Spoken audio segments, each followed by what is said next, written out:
सर्व शेतकऱ्याला सांगू इच्छितो की राज्यामध्ये फक्त 15, 16 आणि 17 जून दरम्यान थोडी उघाड राहणार आहे, पण विदर्भात मात्र पाऊस पडणार आहे म्हणून हा अंदाज लक्षात घ्यायचा। एकंदरीत राज्यात परिस्थिती बघितली तर राज्यामध्ये पश्चिम महाराष्ट्र,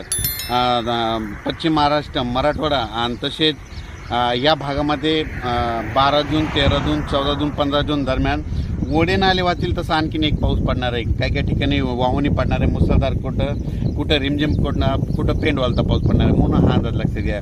विदर्भातल्या सर्व शेतकऱ्यांसाठी आनंदाची बातमी, विदर्भामध्ये आज म्हणजे 12 जूनपासून आज विदर्भामध्ये बऱ्याच ठिकाणी पावसाला सुरुवात होणार आहे आणि त्याच्यानंतर विदर्भामध्ये देखील पाऊस वाढत जाणार आहे आणि विदर्भाची शेतकऱ्याची पेरणी देखील ह्या 20 तारखेपर्यंत सुरू होणार आहे म्हणून ही विदर्भात शेतकऱ्याची आनंदाची बातमी।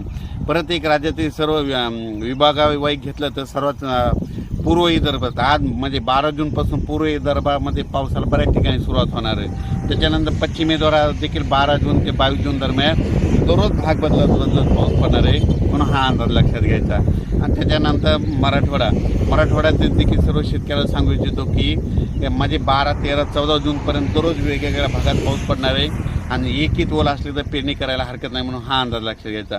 ओल जर नसले तर पेरणीचा निर्णय घेऊ नये म्हणून हे देखील लक्षात घ्यायचं।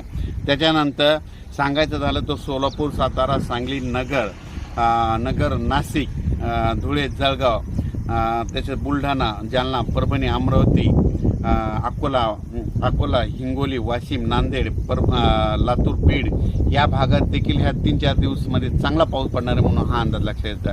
पण सोलापूर जिल्हा, धाराशिव जिल्हा, लातूर जिल्हा, बीड जिल्हा आणि सांगली जिल्हा म्हणजे आता ह्या 3 दिवसात मात्र आणखीन जोरदार पाऊस पडणार आहे। म्हणजे